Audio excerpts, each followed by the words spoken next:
You're watching Around Town with Henry Dormann.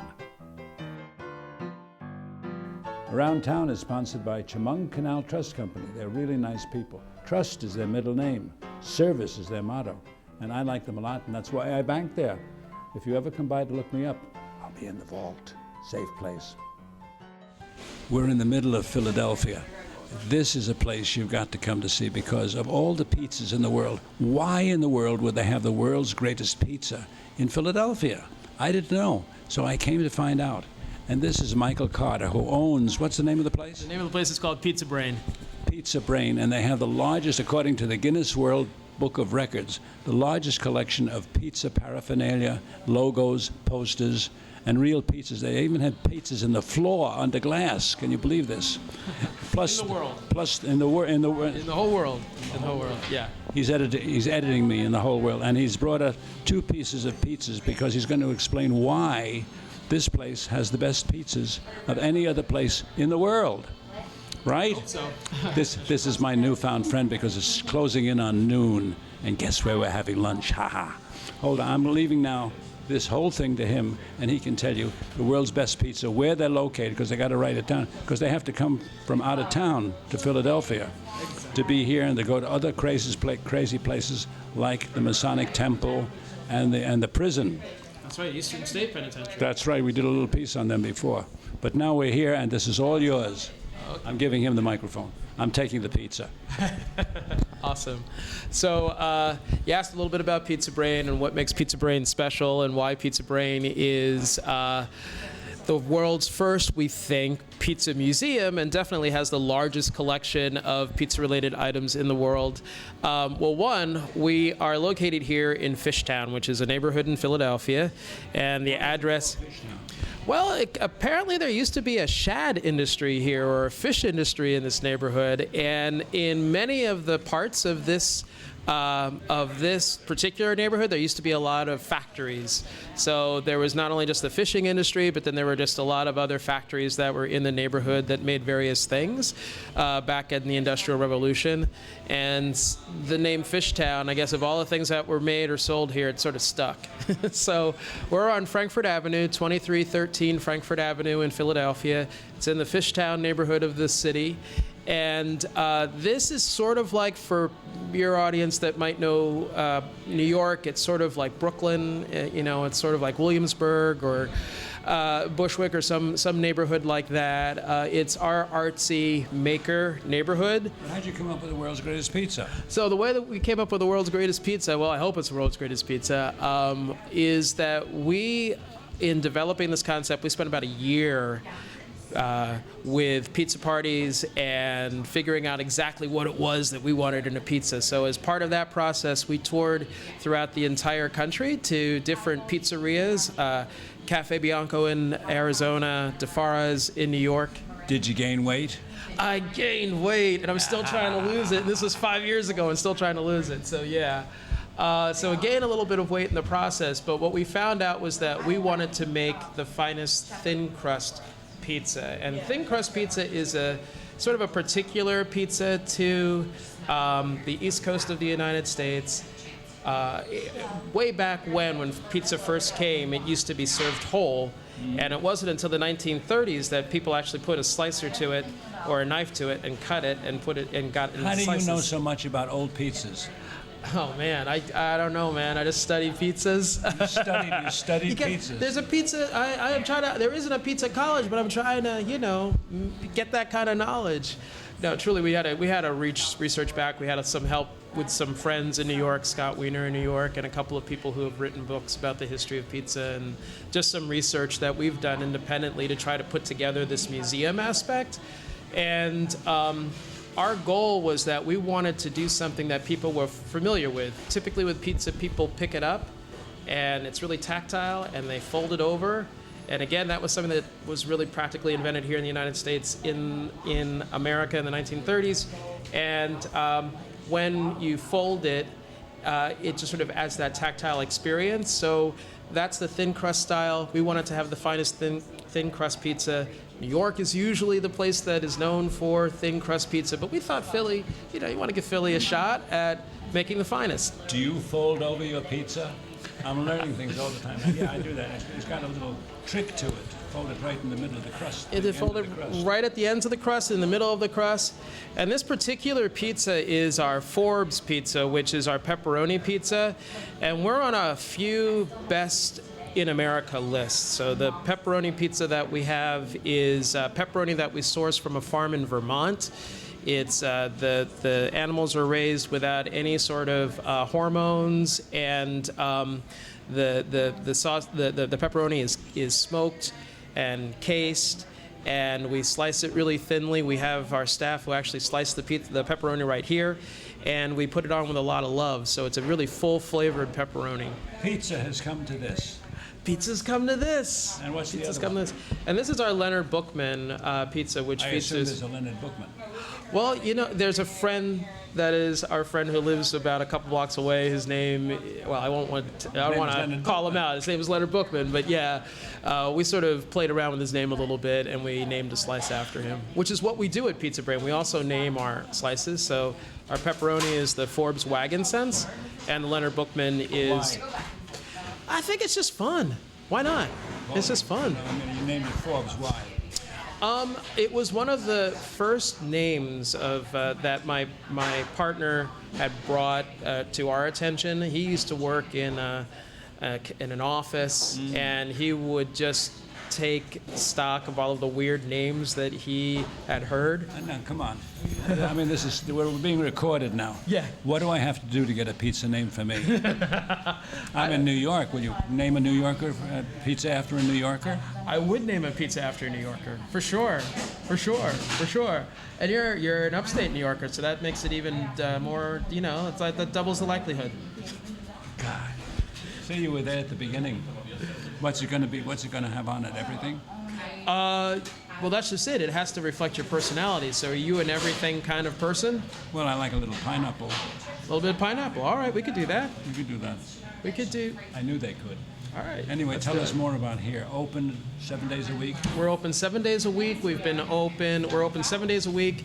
Most days we open at 11. On weekends we open at 11, except on Sundays we open at noon. And we stay open until 9 or to 11 p.m. depending on whether it's a week, or 10 p.m. whether it's a weeknight. I never knew anybody else that got rich on pizza like you. I wish. That'd be awesome if I'd gotten rich on pizza. Well, this place is an institution. It is. It's become one, or it's becoming one. And it's the only museum, pizza museum in existence. You've got everything here. As far as we know, it is. Like, we thought it was kind of weird that we would be the first, and the initial objective was I worked and traveled a lot, and I saw a lot of small museums in places, and I met a friend here in Fishtown who collected records, for one thing, and you know, when he showed me the records, I thought, well, gee, wow, what would it be like if we had like a small museum, and what would it be like to see what else was pizza themed? So we did that, we collected it, and initially we were just going to see if we could have the biggest collection in Philly. Do you still do this when you make the pizza? I don't make the pizza, but if I did do it, I would Did probably you ever do it make like the that. pizza? I never made the pizza. Joe makes the pizza. You're an entrepreneur, and somebody else you hired to make a pizza. No, he's another partner. So there are 4 partners that are friends. We're all in the same faith community here in Philly, and we got together and we put this pizza place together. But he learned how to make pizza in South Carolina, and he brought his skill set from there. And you know, we put it all together. The wacky idea of pizza-related items, weird names, and great tasting food. Terrific ideas. Now, this is important. There are 4 of them, so you have to come here often to ask, because it takes a lot of money to keep them going. It does. It does. Could It you really hear does. me through this microphone? Yeah. I have this fancy microphone here. Sometimes it picks things up and sometimes it doesn't. But if I eat a little pizza, it picks it up better, which is what I'm going to do now. So goodbye. Bye. Around Town with Henry Dormann will return in a moment.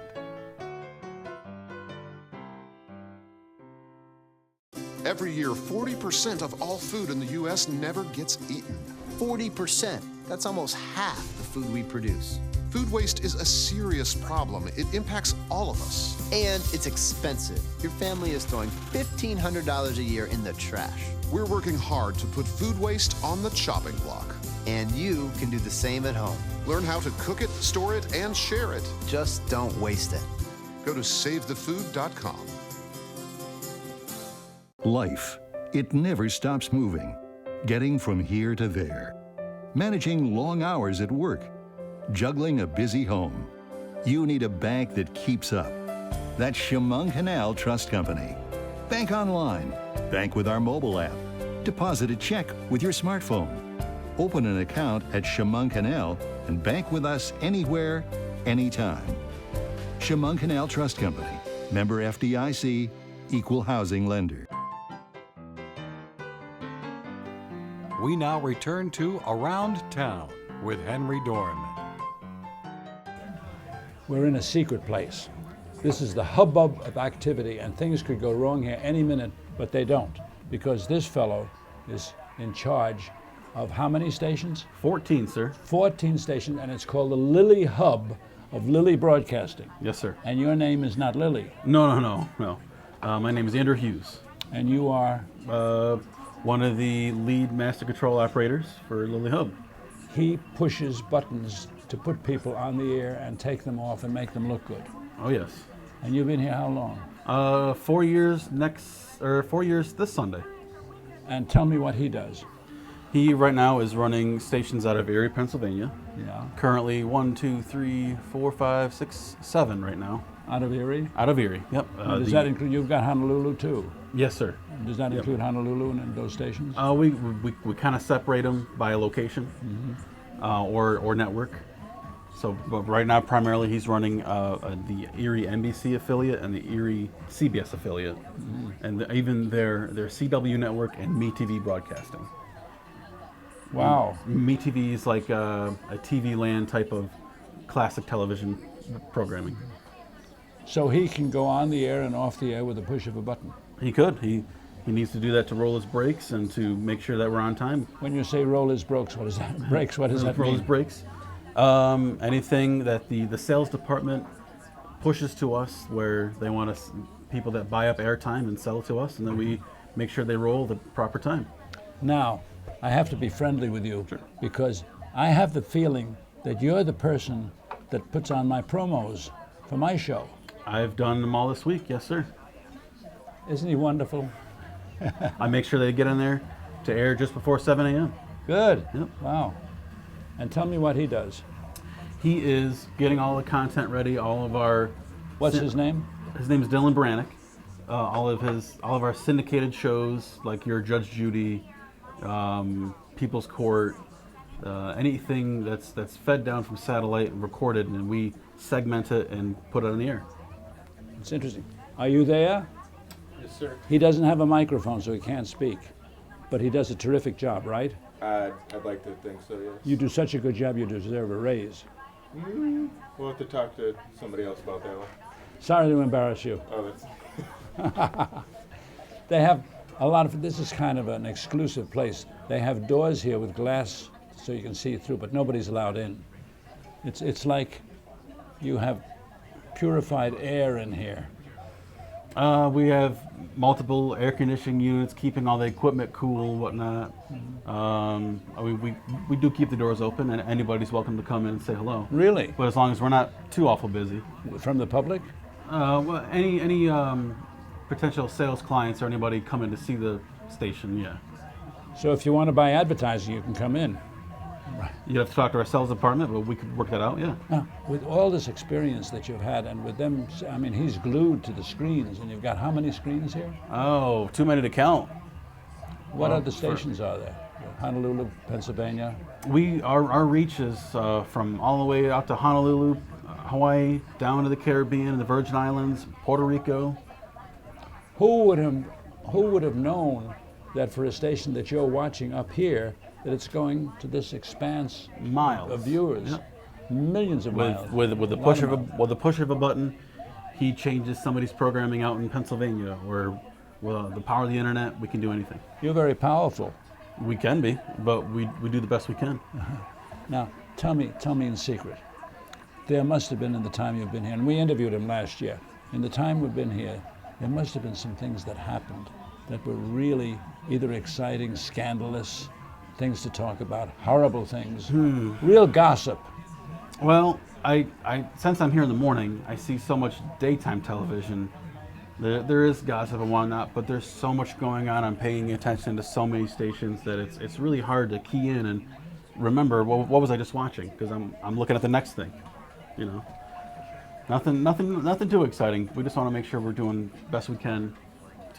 If he's doing, as we speak, the programming, and he's doing the syndicated things, what do you do besides talking to me? I'll keep track on Hawaii and whatnot. I'll glance over there, rely on him to get all of our recorded content, and I'll take care of Elmira or wherever else I'm needed. What happens if you get sick?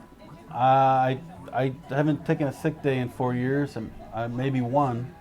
That's about it. No wonder they like you so much. Oh yeah, I like I said, I come in here. We all do the best we can. We try and work as a team, and just to make everybody happy. Now, in the years since you and I spoke before, a lot has changed. There have been many, many more stations, many, many more things. Lilly Broadcasting has expanded. Yes. What's next? Oh, well, The least they could do is give you your own station. that'd be nice, yeah. Nice little cable access, but with vast, quick advancements, they do move pretty quick. I'm sure they have other TV stations in line to acquire and renovate and turn around and rely on us to bring them back to life. And until they tell me, I don't know a whole lot, but I know this company likes to advance quickly and take on as much as we can and see what we can do with it. Now, I have to ask a personal question, so forgive me for doing this, but I have a lot of fun doing my program Sundays, and otherwise be sure to tune in. Now, is there anything, and be frank, is there anything I can do to make my program better? I would say keep interviewing as many different people as you can. You know, find as many interesting, different people as you can. Let's see. I'm trying. Think I'm getting too old for this? No. No? You're only as old as you feel. Isn't he nice? But no, just keep different topics all the time and find new, interesting places and people to go and keep at it. We did one last week on a tattoo parlor. Oh yes. And we got a lot of interesting comments from people on different things that we do, tattoos included, and a lot of exercise things. A lot of people seem to be interested in exercise, staying young. I just started working out on our treadmill in our basement, and I walked a good pace, about 6 miles last week. I'm going to follow in your footsteps. Alrighty. But I'm too skinny now. But I have to gain a little weight, a couple of pounds. Right. What do you do for that? To gain? Yeah. Just eat a couple more sandwiches a day. You don't have too much extra time here with the pushing of buttons. Do you ever make a mistake? Oh, we are human. We make mistakes. So you can push a button and you'll tune in Schenectady instead of Honolulu? We could hit a button and roll the commercial break at the wrong time, or well, that's okay. It's a commercial. Or get into CBS when we're not supposed to, and they'll be in color bars and blaring sound, you know. So, but we do our best to remedy those situations and fix them as soon as we can to make our content look as good as possible. This is the one that runs what you see. So he's very, very important, because nothing would happen here without these guys in this room. Without our entire team, the place would be dark. And I have to be very nice to them, otherwise I won't be on the air. Thank you very much. Thank you very much, Mr. Dormann. Thank you. All righty. You've gotten a little younger since last year. What happened? I found the fountain of youth. I'm keeping it to myself. You know. They're colorful here too. We'll see you soon. Around Town with Henry Dormann will return in a moment. Life, it never stops moving. Getting from here to there. Managing long hours at work. Juggling a busy home. You need a bank that keeps up. That's Chemung Canal Trust Company. Bank online. Bank with our mobile app. Deposit a check with your smartphone. Open an account at Chemung Canal and bank with us anywhere, anytime. Chemung Canal Trust Company. Member FDIC. Equal housing lender.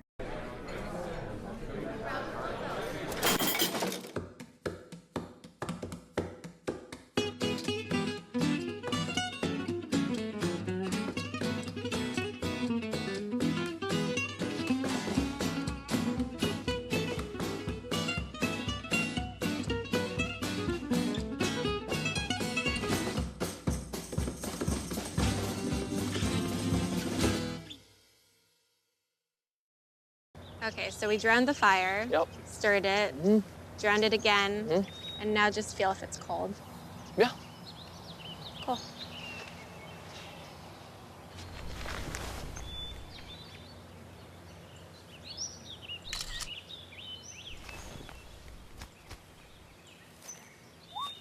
Smokey just gave me a bear hug. I know. I already posted it.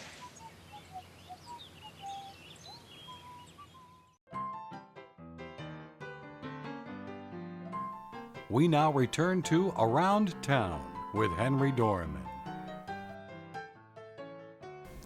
How do you find out what a chief medical officer at a hospital like Guthrie Corning does? And Karin Witt is the doctor who is chief medical officer, which sounds to me like not only is it very important, very expensive, very efficient, but she's also pretty good looking. And your husband's not going to be mad at me. No. Well, now what does a chief medical officer do? I need to know this in case I come here. Well, then you can call me, but hopefully not. As the chief medical officer, I'm responsible for the quality and care that's provided within these walls of the hospital. I look over all of the physicians, try to make sure that they're providing great care to our patients, and help them provide that care. So we provide them with feedback on their performance and solve any problems or challenges that they're having and make it easier for them to do the right thing for every patient. Your job is one that's really all-encompassing, and I wondered why. I think I know, because this is a brand new hospital, it's got state-of-the-art everything, but why did you come here? Is that the reason? I came here because I was looking to take on the responsibility to making it easier for everybody to take care of patients and provide the care that they want to. So physicians and nurses and all the people that are really within these walls want to help patients get better. And in my role as chief medical officer, my job is to make it easier for them to do that.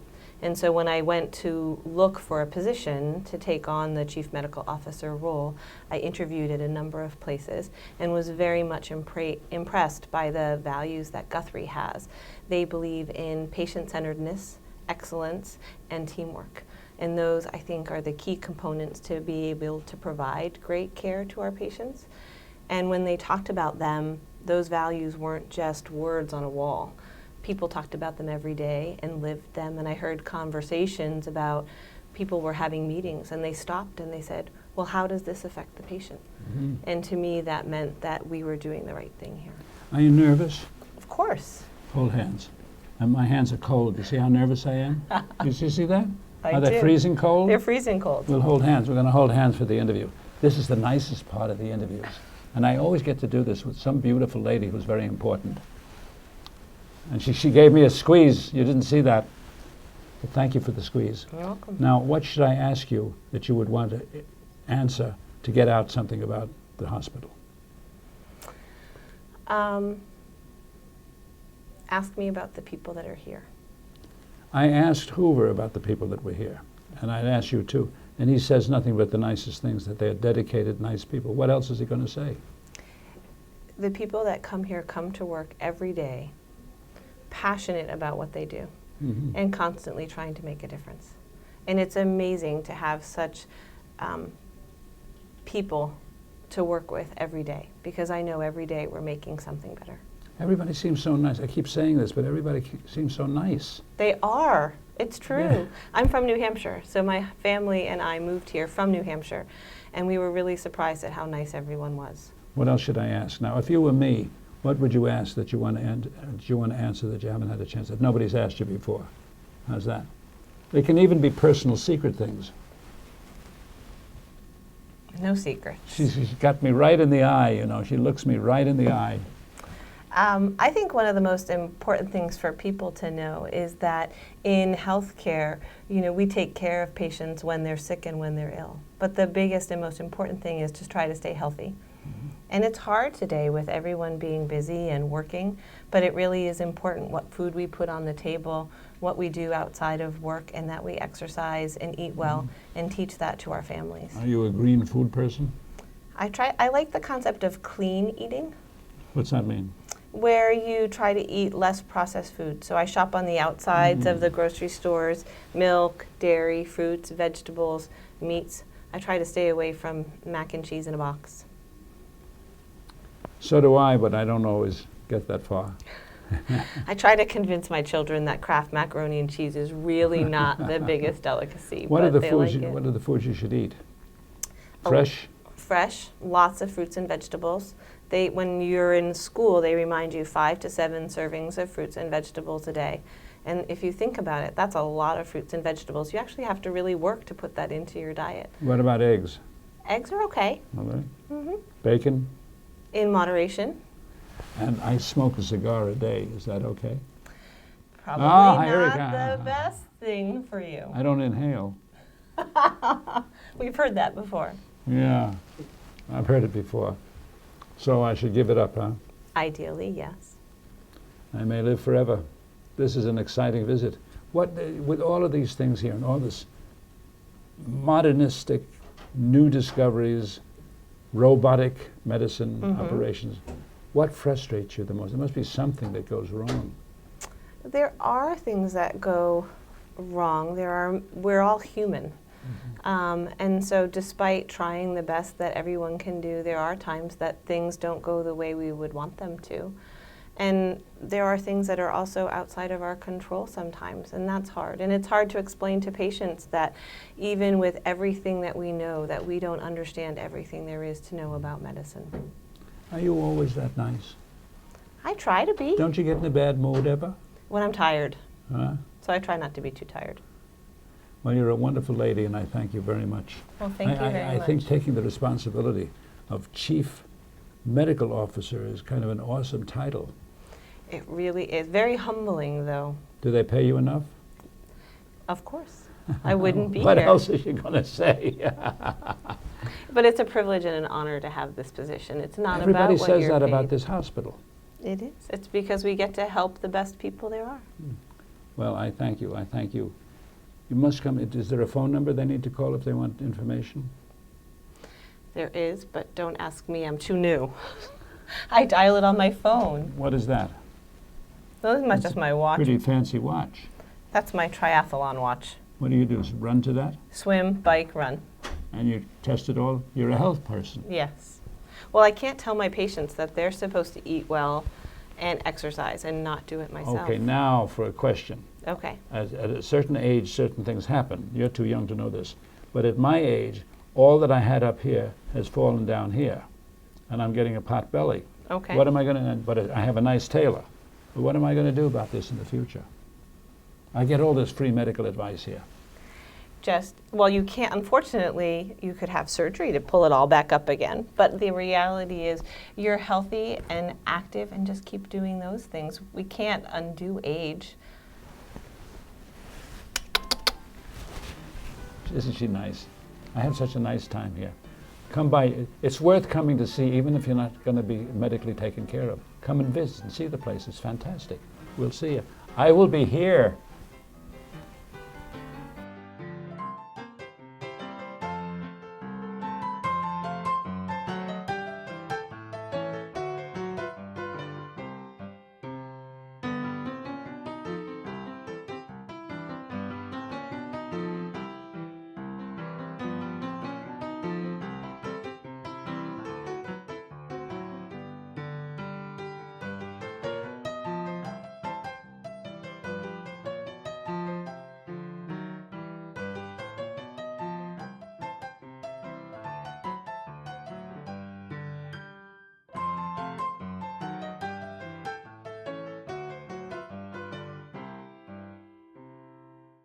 You're watching WENY HD.